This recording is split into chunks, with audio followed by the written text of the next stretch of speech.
We are also live streaming on LinkedIn, apparently.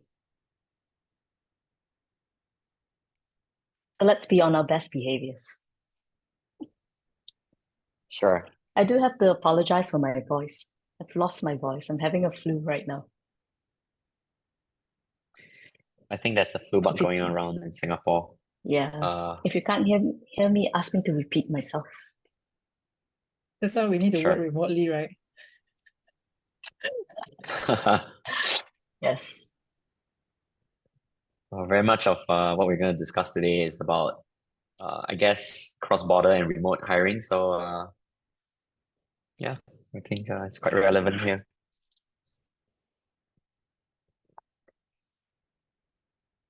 Okay, um, let's wait for a few more folks to stroll in to the chat.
Hey, we see more people joining already.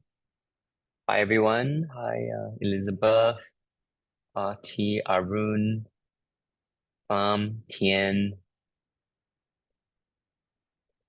Fee, Kimi. Welcome to this panel discussion, this webinar.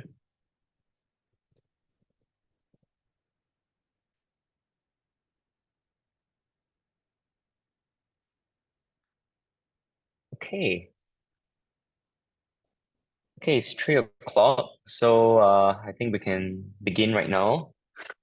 So to everyone that is here, a big warm welcome to the Hiring and Onboarding Talents Globally webinar. I am your guest and moderator today, Ethan. I'm the co-founder of Noteflare. So what we're gonna do today is to really talk about certain topics that is actually pretty close to my heart as well. We're gonna talk about a few key topics. The first one will be on global talent acquisition strategies, and we'll talk about how can we effectively onboard all these remote hires, as well as how can we nurture all these talents for long-term success and to set them up for success, right? And towards the end, we will have a Q&A session. So if you see, I think there's a chat box, so feel free to kind of add your questions in on the side of the chat box. And towards the end, I will just kind of run through some of the questions and see any interesting ones that I can pick for the panel to discuss. Okay, so perhaps I can go around and have the panel themselves introduced. So maybe I will pass to Ying first. Thanks, Ethan. So good to have you moderating for us today. So a bit about myself. My name is Yu Ying. I'm the founder of Esevel. So Esevel, we are a one-stop IT platform. We help companies who have regional teams to really manage their IT devices, their applications, and their people all on one single platform. So if you're looking to streamline your on and offboarding for your overseas hires or procurement for your overseas teams, or to support them, the other people to look for. So come and look for us at that point. Over to you, Brian. Great, thanks, Ying. Hi, everyone. My name is Brian. I'm the co-founder of Omni HR. We are a modern all-in-one platform built for Asia Pacific. So really helping companies to automate everything from onboarding to offboarding, including payroll in one system. This topic is actually really close to my heart as well as what Ethan mentioned. Both our company as well as a lot of our clients are also having a regional presence. So we'd love to discuss and share more. And Fiona, to you. Hi, everybody. I'm Fiona. I'm actually the Chief People Officer for Turtle. So onboarding and talent acquisition has been really the heart of what I do, since I started my career, starting in training and development in China, bringing talents from Singapore to China, and then bringing talents from China to Singapore. So I've always been in this position of really bringing people around, and I came back about 5 years ago, after 13 years in China, helping companies in talent acquisition, be it startup companies, MNC companies, GMs, different types of people, and different types of industry. So I came back with a heart for startups. So I really plunged myself into to support this company called Turtle. We are actually a food biotech company that started with 5 people in Singapore, and we have currently grown to a team about 44 in Boston, California, and Singapore. So happy to be here to learn from everybody on talent acquisition and onboarding. Yeah, thanks. Well, thanks everyone for the introduction. I realize I haven't introduced what NoteFlare does. So we are essentially a career transparency platform. We help talents make better career decisions with the content and data that we have on our platform. And on the other side, we do help companies to grow their teams with a pay-per-hire model. So anyone looking to hire or build your teams, you can come find me. Okay. So obviously today we have a very diverse panel. We are all in the HR space, but it will be very interesting to kind of tap on everyone's unique strengths, unique focus in the respective things that you all are doing, right? So without further ado, again, just a reminder before we start the session proper is that reminder to kind of just put your questions in the chat box at any time, anything that bubbles up, anything that's interesting, right? Just write the questions in. Towards the end, we'll look through anything that's interesting to discuss for the Q&A session, okay? All right, so without further ado, maybe you can start off with the first big topic, which is on global talent acquisition strategies, okay? So I think the first question that's on my mind is that, if you look at the, if you look at the trend right now, most of the companies are going tapping on the global talent pool. And in fact, if you look at the Financial Times list of fastest growing company in APAC, more than 50% have distributed teams outside of their headquarters, right? So we'd like to open up to the panel, right? So what are some of these reasons that companies should seek a global talent pool? Perhaps Fiona can start first. Yeah, I think it's interesting is because for us as a company in Turtle, right, what we do is that we are in strain engineering, and Singapore imports 80% of our food. We really don't have so many strain engineers, available walking down on the street, to support us in our strategy. So I think we started our business in Singapore, but 1 year into the business, we realized that there was this gap, that we couldn't find talents actually in the space that we're looking at. So our strategy is believing in connecting and being closer to the talents that we want. And that talent probably makes up a good 60% of our strategy, that's make or break that business. So I think that came as a reason why we needed to be outside of Singapore, not just purely in Singapore. But of course, we still see the robustness of Singapore in the finance marketing talent space. So we stay in Singapore for that area of talents. But I think one area that's also critical for us is the ecosystem, right? We want to be partnering ecosystems and where our go-to markets are going to be. Sometimes your go-to market might not be in Singapore first. You might start off in the US, and it's important to be near to the markets where you are.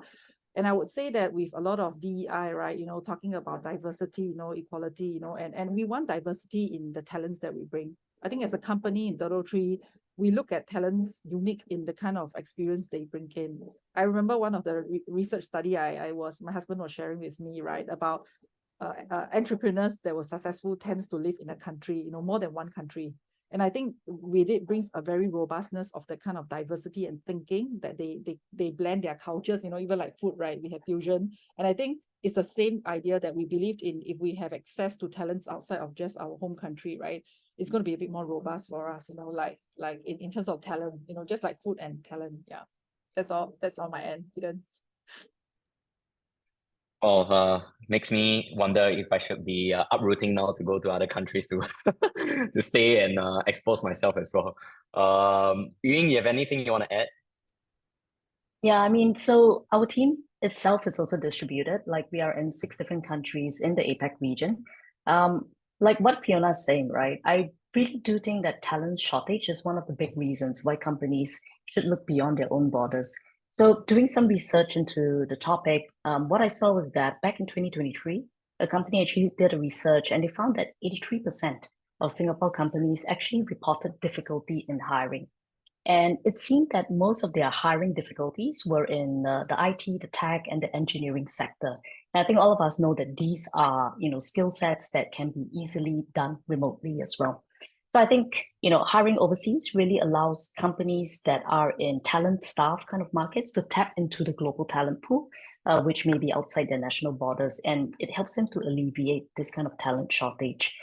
A second reason I think that companies can look overseas is that what COVID has really done is that it has made it easier than before to know how to manage a remote team. So it has really forced us into that position where mid-level managers, like senior managers, CEO of companies, have had to learn how to trust and to put processes in place in order to trust that their employees can work well remotely. So given that all these infrastructure, all this knowledge is in place, it makes it easier than ever before to really have distributed teams around the region. And the third reason I think really comes from my perspective of being a founder in an early stage company. I believe that if an early stage company actually goes global from day one, right, or day one to 150 or something, it really forces them to build a company system that is set for scaling, right? Because if you think about it, if your company is regional or global from day one, you have to have all your processes set up. You have to have your SOPs, your processes in place. You need to know how to do performance reviews, OKRs, and team cadences, and all these. And these are things that I think if everyone is co-located, companies usually don't get to until a later stage in time. So it makes you grow up from day one. Yeah, so those are the reasons I think companies should go global. It's kind of like throwing yourself into the deep end from day one, right? I think it's definitely way more challenging to manage a global team as opposed to just one market where it's so much easier sometimes just seeing face to face. Brian, what about you? Have any experience on your side? Yeah, sure. I think I would second a lot of what Fiona and Yuan has already mentioned. Talent shortage, being able to expand and making remote job is a lot more easier these days, and making it almost like a question of like why not open the same position, but explore where are some of the best talents around in the world. The other thing I would maybe also mention is that I think the world is becoming a smaller place. It's a lot easier to become a regional or international company. So for us, for example, we noticed that a lot of our clients are also regional, and we wanted to stay close with our clients, understand actually the pain point that they are facing every day, and also being able to provide the on the ground support. So that was the reason why also that I think for us from a business perspective, in order to be close with our clients, we wanted to be regional and be able to provide the local support as well. Right. Yeah, got you. Yeah, so I think a lot of what was discussed was really about like I think even you mentioned that certain skill sets, certain regions or certain countries are um, may not be as strong in certain talent pool, or rather facing a shortage of that, right? And I think it's so important that we see it global and we can tap on the talent pool outside. And anyway, COVID has really accelerated a lot of this mindset of remote teams as well. So I think for sure, I think most of you have already discussed about why is it important. So now I think would be interesting is like how do you then attract these people? So which is a strategy part, right? I think a lot of these times when say we are hiring in some other countries that we are not headquartered in, our brand is not known, right? So it may make it a little bit more difficult to catch the talent's attention on the employer branding side, or just kind of like familiarity with the brand. So any of you here have that kind of that strategy to attract talent or catch their eyes? So maybe you can start first. Yeah, so I think, that's a great question, right, Ethan? And that's what we've realized as well, trying to recruit in like larger countries like India, Indonesia, Philippines. there are already a lot of like large local companies over there and a lot of like branded MNCs who are also competing for the same good talent as well. So what we do, and I wouldn't say that, it's the perfect strategy, but at least what we do, would love to hear more, is that we use a three-pronged approach. And the first one is that we really go for LinkedIn. So what I found in my own personal usage is that LinkedIn is actually pretty effective at multi-city, multi-country kind of reach.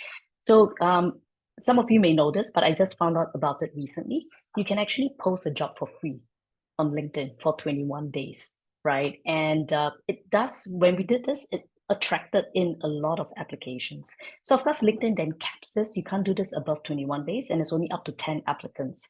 But even within that short period of time, we got dozens of applications and most of them were very quality ones. So I recommend that. The second thing that we do is that we do word of mouth referrals. So we find that we usually get our best candidates, our best team members from people who refer other people in. So I'm part of the Iterative and AppWorks Accelerator. So from there, we get a very diverse set of fellow founders who can help to refer people in. But we also use our own employees as well in other countries. And what we do is that we incentivize them for their time that they spend referring people to us. So we actually offer a free Apple Watch Series 8, as a reward if someone actually successfully refers someone in who has passed the probation period. And I think that's like fair, in exchange for their time. The third thing that we do is that we use external recruiters. So I'll just like to point out that, we have used Noteflare over here, of which Ethan is the co-founder, to actually help us successfully recruit some of our team members. And that's really effective, we find, because, external recruiters like Noteflare, they are very experienced with like the local hiring scene, which are the job boards to post things up. And they really save us a lot of time by providing the first filter, as part of the job interview, so that our own team members do not have to spend too much time doing it. Yeah, so those are the three things that we do, Ethan. Yeah, thanks for sharing. Anyway, not sure whether the offer is up for external people like me. I would love to refer and get an Apple Watch. Fiona, I think on your site you run a team in Singapore and US, right? So Yes. I think you probably will have experience setting up from scratch and attracting people. So could you also weigh in on this? So on day one, when we first started, when the company first started about 4 years ago, right? I think it's teaching the founders how to use LinkedIn, because founders have a founders effect, right? How do you craft messages, right, to link up with people? And because I would say that it depends on the type of hiring that you're doing. If you're talking about a massive group of IT folks in development, it's very different a ball game from you're trying to attract people from MNC companies, multinational companies, stable in their job. That I would really call it's like headhunting. So it's really about being able to craft messages with our founders, to really look at the kind of talents that we think are going to work with us, right? So we drop LinkedIn, as a message rather than posting a job on its own. We actually know the type of industries of people that we want. We reach out to them in the company directly. That's one method. We're talking about very skilled scientist positions that we're looking about. And I think one thing that has also worked with us quite effectively is about universities. They always have these kind of different groups, in cell-based meat, cell-based milk, milk research consortiums and all this, which are very powerful actually. There will be one or two key opinion leaders that makes a lot of impacts because they know so many people in that base, because they have been there, right, rooted there. So I think they are also one that we work with, like the best research school in milk, when we first started, to really work with these schools to know when is their events happening. And we will know who is that person who is probably an undergraduate or even a master or PhD student that leads that whole group of folks. And they are actually the people that we can actually get access to, the talents and the data and the network that have built in. So that has been very useful when we first went into the US, I would say. And startup incubators, accelerators, as shared by Ying, it's interesting to work with them. It's also because they are mainly all startup founders as well. And you will know that kind of talent quite easily, especially when you're in the same circle. So I think that bounce off the like-mindedness, which is an important component when hiring, because you don't want to go into too much guessing work, right? In the early stages of hiring, but finding like-minded people who are ready to plunge into a startup, and jump into a rocket ship straight away, and taking on multiple roles sometimes. So I think this is the like-mindedness I'm talking about, which the fit wise will take a lesser time to have to reintegrate, and I would say we also have investors and candidate referrals. So in Turtle Tree, right, I think we do reach out to our investors as well, to to share with us about candidates as well. So even with their database of people, even when we are not hiring, they write to us and tell us, hey, I have this guy who's very strong in sales and marketing. He's looking at leaving this company now. He's interested. Are you guys interested to talk to them? So I think the approach can be quite wide, in how you want to target people in early careers, in accelerators, into schools, to universities and consortiums, to really very niche hires. Now, one strategy that we use a lot, I'm not going to keep that a secret, right, is that when we are partnering with our partners as well in the industry, we do look at the talents as well, and they come to our company, right? Let me give you an example. Like we were working with somebody in Thermo Fisher, right, who's coming to pitch with us. Now we look at how this person pitched his work and do his work with us, and over time, we will reach out to this talent as well and ask them, oh, are you looking for a new career change and all this? And that 3 to 6 months that we work with them already let us know how they are. We wouldn't poach people from Esevel, so though Esevel is one of our I was partners. concerned about that, Fiona. We are not looking for an IT manager yet, but so I think there we go on to also look at these talents, right? That because they are part of the ecosystem that we're working in, and when we're looking at career transitions for individual, right? It's not about just pulling them from their jobs and asking them to join us, but it's looking for the gaps, what's missing in their careers, and then is there an opportunity for them to bring them on? So I think these are the few ways on how we have actually tried to attract, talents, through investors, referrals, and incubators to build our name. But I think of all, the founders in early stages are important because people want to talk to them, when they're in conferences and all this. So I think that is important, to build the company's reputation. Yeah. Yeah, I think a lot of this, right? I think referrals and I think incubators network, it sounds like there's a lot built upon that kind of camaraderie, that kind of network, right? So I think at the end of the day, when it comes to building teams, is how do you accelerate that trust building process as fast as possible, right? And I think it's so restful or so accelerated whenever, like, maybe the brand is new in the country, you have not heard of that brand before, but you know somebody that works inside, right? And you trust that person, and you trust that the person is working at a good place, and it's more like, okay, now I'm more open to joining this company, even though I've never heard of it before, right? So I think that's like really the power of the network, leveraging on that trust and trusting somebody that trusted another company, something like that, right? Can be very powerful. So anyway, I just want to move on to the process, right? Because I think I'm a very process guy, right? So I would love to know, like, okay, is there any way or any best practices that you all are doing right now that once you've kind of attracted all the talents, how do you all then handle the pipeline, the processes? Maybe Brian, you can answer this question as well.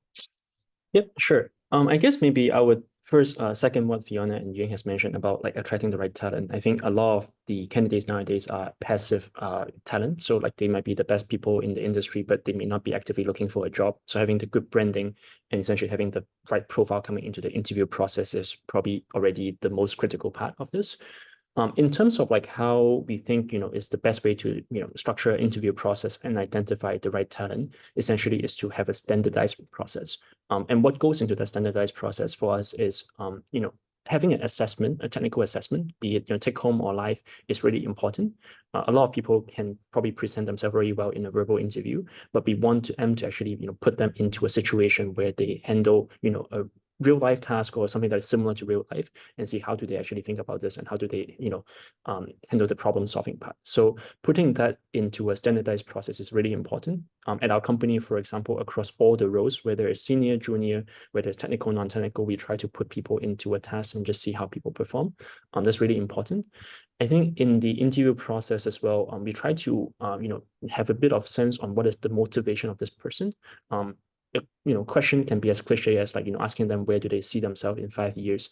What do they not like about the previous job? What are they thinking about in the next job? I think understanding that and having a human element in the interview process is really important. At the end of the day, I think a lot of the HR process essentially is dealing with people, understanding the empathy, and having the empathy, understanding where the other person is coming from. It's probably important to see whether this is a good fit for them, as well as from the technical assessment, we can identify whether they are a good talent.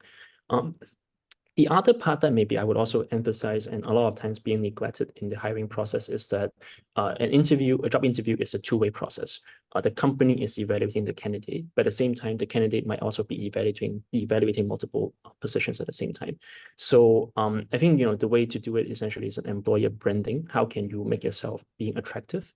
Some of the things that we like to do is emphasize what is the culture or the experience like when you join us.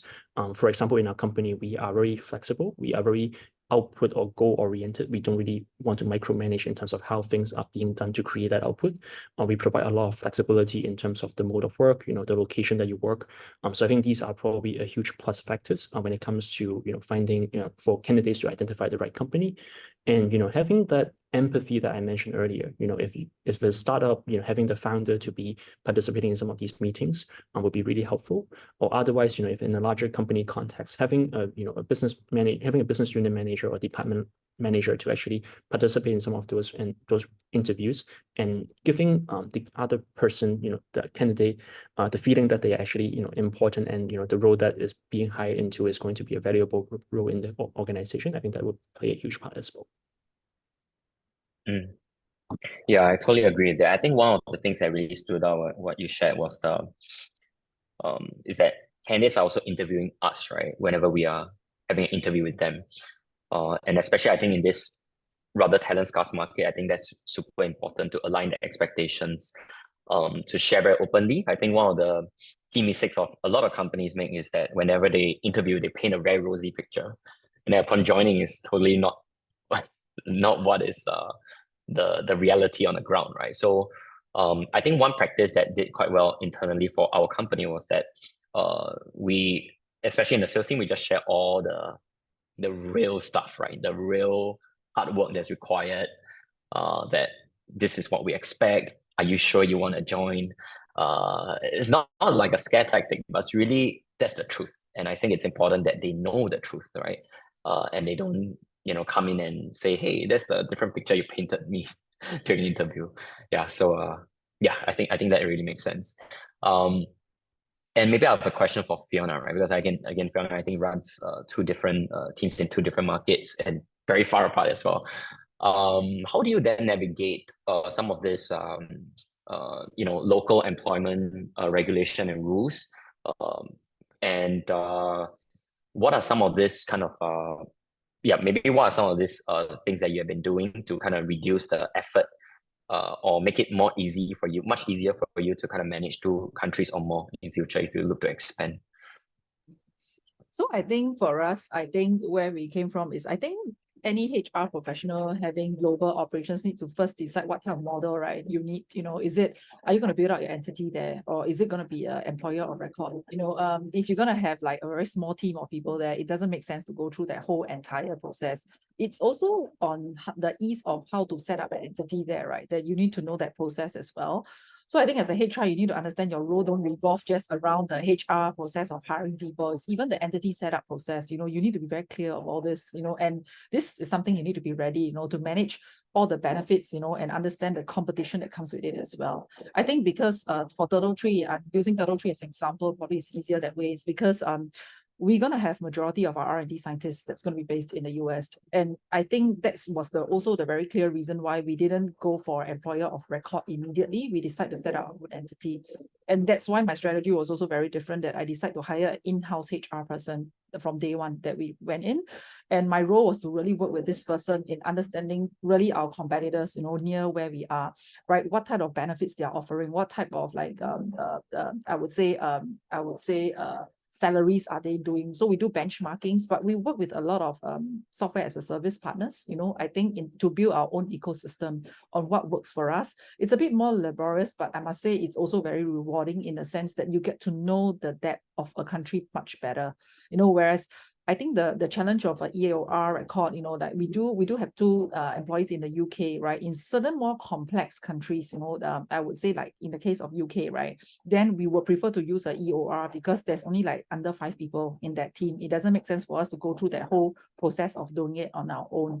And as a startup, you need to be very robust because you don't have that resource to use a very big multinational, EOR partner, to work with you as well. So we do really spend a lot of time time trying to build up the ecosystem. But I think it's a really good muscle to build for HR professionals here, because then you really understand, right, what will work for you as a startup, and you're not trying to take a MNC model and put into your startup, but you're trying to be a bit robust in terms of cost as well, to know, to think a bit more strategically in the long term, what will work for you. So I would say we have engaged EORs, we have also hired our own in-house, but we also connect with local startup founders as well, I would say, to really learn about the challenges that they meet, when they first start up.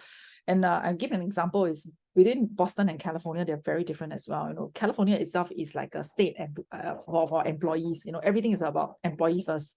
So we need to make sure that the legality, the person we hire in the HR has some kind of legal background and has done this kind of employee legality work, because that is a place where most people do a lot of suing. So I think you need to understand the context of where you are based, what happens most from the employment perspective. Is it legal issues that you're managing? And especially when you're hiring a lot of mass recruitment, like in the case of China, it might make sense to work with a local partner there, because trying to go into the depths of yourself, right, you're going to drown, too quickly before you could even build up the whole thing. So you need to know that for certain markets, they're a bit more complex in terms of their regulation, and if you're hiring a different level, like a blue collar level, then that's probably not your ballgame to be able to come in and think that from a foreigner perspective you can understand. Then that's where you need a local HR or talent or a partner to come in. Yeah.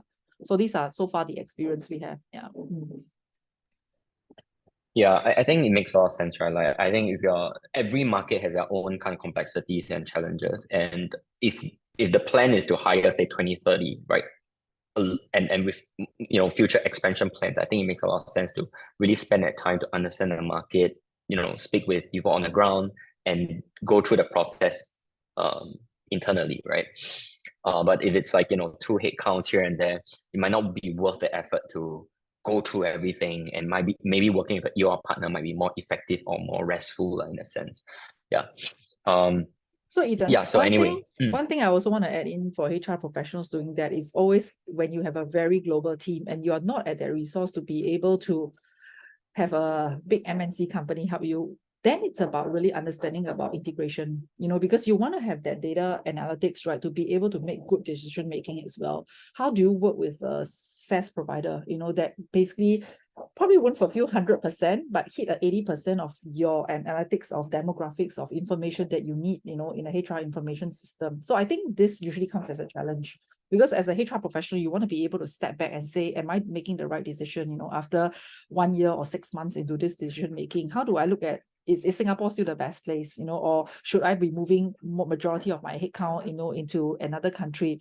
Now, then you need to think very carefully about the SaaS software that you're using, because it needs to be able to facilitate you to integrate quite easily, rather than you having to go to different platforms to do that, because that can be really laborious for a person, so I think this is one caveat I want to put across, because the more you have more remote places and you financially, maybe you have not got the funding yet, right, then you need to balance this ball very well, because it will still help you in terms of your people decision making, so that you are able to continuously influence the management level, when you reach on different levels as well. Yeah. Yeah, got it. Thanks for sharing that. Okay, so I think we have discussed quite a bit on the talent acquisition strategies. So I think the next big part is that, okay, now that we have found all these great people, we have convinced them to join our team, what do we do on day one, right? How do we set them up for success? So I think before I turn to the panel for more questions, I would think there will be a poll. So we'd like to kind of have a poll, right, to the audience. So feel free to kind of participate in this poll. So let me just take a look.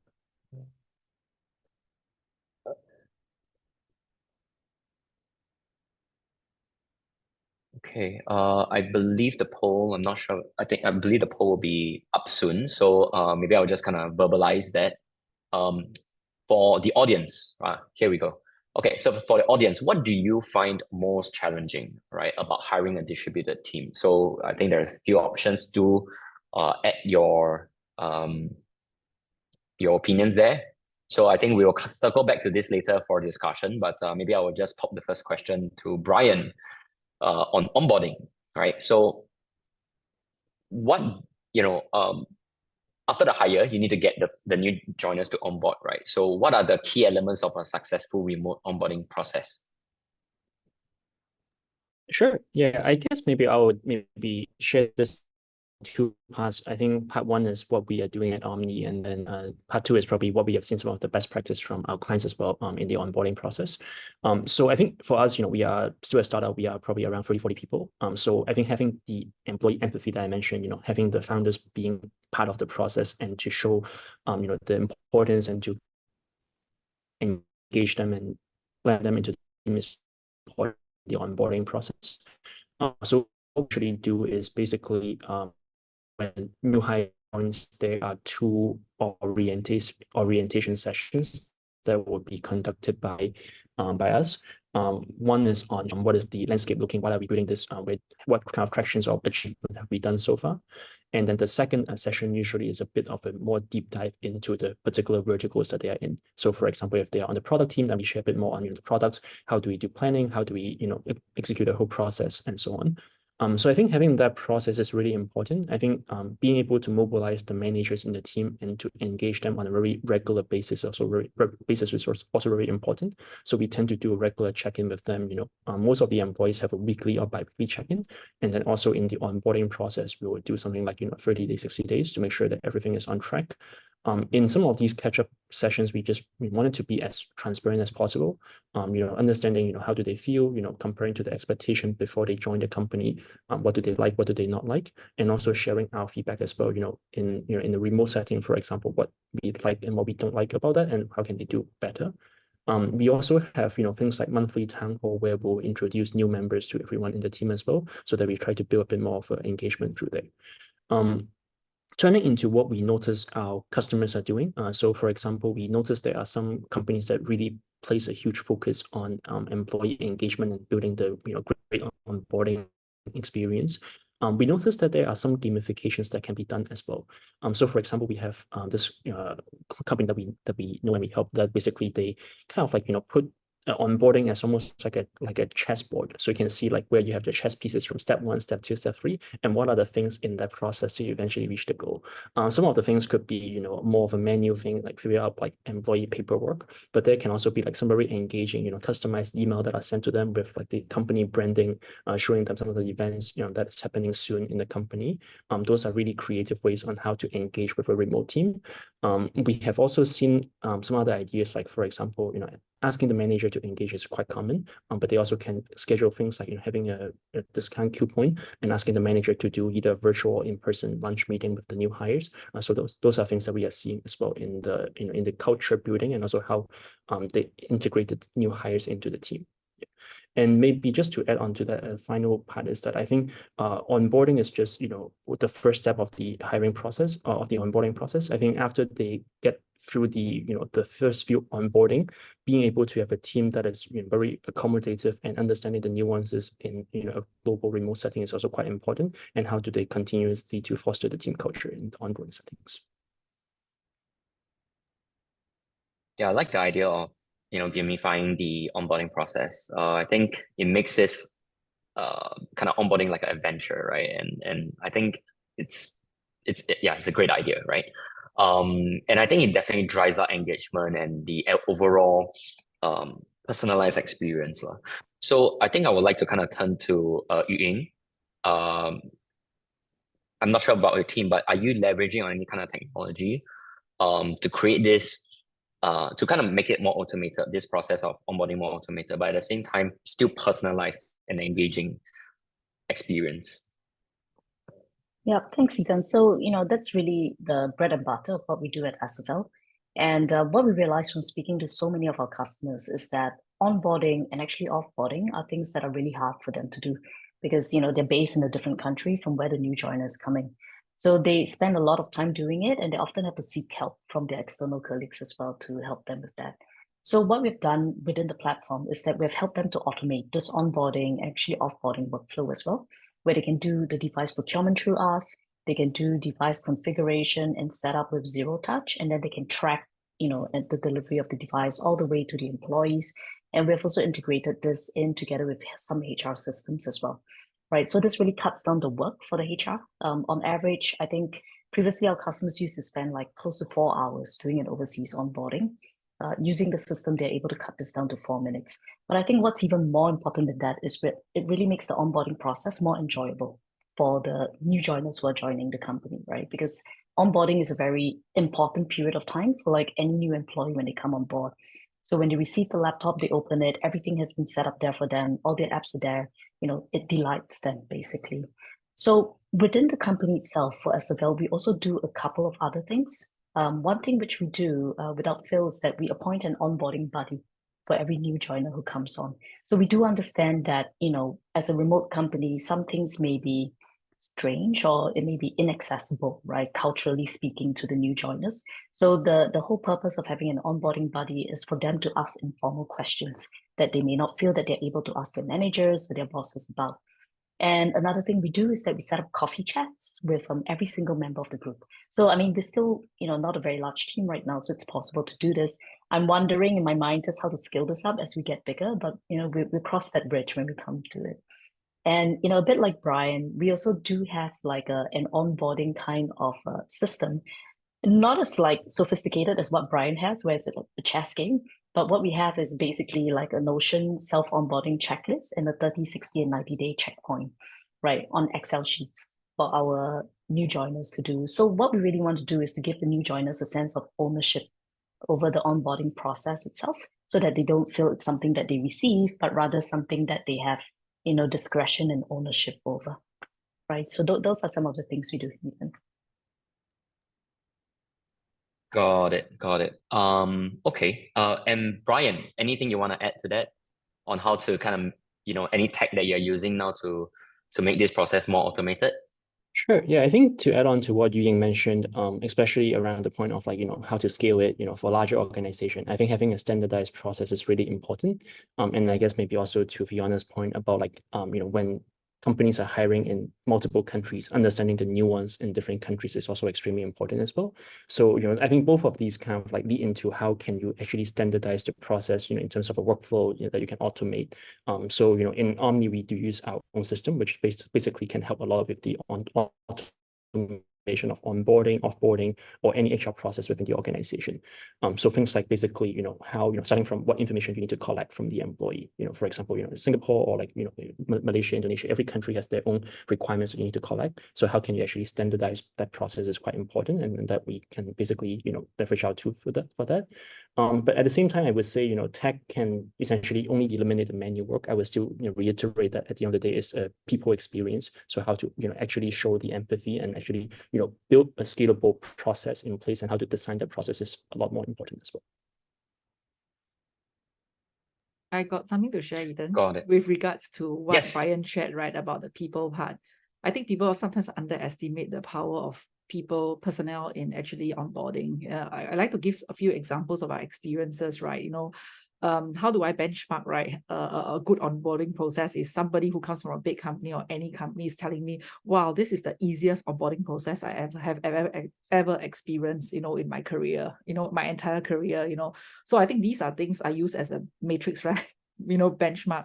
So before we use Esevel, right, we were really doing a lot of laptop ourselves, and that process is always very laborious, and I think that there's always this delay. So the consistency to be able to, I want to give an example. When we first started out, we actually asked people to buy their own laptops, and true enough, people were willing to do that and then reimburse through the company. So, but I think over time, as you grow, you want to make sure that the what I call this employee experience, on onboarding is a critical process, that we look at different touch points. What do we want to touch them? So from a human resource information system to the IT part, and I think the empowerment to be able to select what you want, and use what you want, right, within that comfort range gives people empowerment.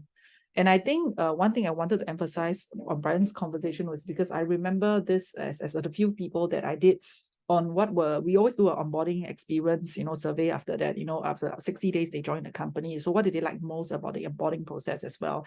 No, I think you will be surprised to know that personnel is one of the key most important thing, and how I like to set them up for success for any people who join my team is that I look at the people they need to work with and collaborate with. I actually ask them to talk to those people. I connect them with those people and say it could be a coffee discussion, be it 30 minutes, just joining the company in less than 1 week, right? They have a 360 around talking to these people, or within the next 2 weeks, they almost like know the whole company. And that gives a very different kind of feeling to the individual, like, hey, also this is what the culture is about. And also we also try to put in people that has been with the company a bit longer, a bit more stable. So they also bring on different kind of energy, to the excitement of the work that they do. And I'm not going to kid you that this really does make a very big difference to the person joining for the first time. So I think this is very powerful as a tool that we use the right personnel, and connect them with the right personnel, to be able to feel the camaraderie of the company, especially when it's a virtual onboarding. Yeah, I think this is going to be critical. Yeah. Yeah, actually very interesting, right? If you look at the polls, right, the top two concerns, right, with hiring a distributed team is actually the culture, a virtual culture, in fact.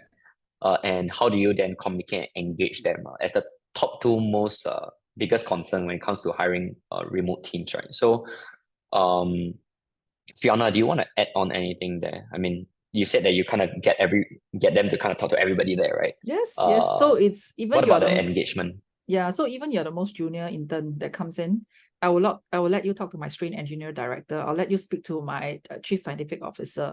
And because they know that they have access to all these people, not because I'm a junior staff, I don't have access to these people. You want to create a flat organization culture, then you do it, and you realize that when the team are willing to come in and do and commit their times like that, right, the culture of the organization straight away, right? It's not that, that I don't have access to this chief scientific officer, I don't have access to these people. Even for the most junior hires, we put 3 to 4 key people. If we know that some of the C-levels are traveling, we put them with some of the other C-levels as well.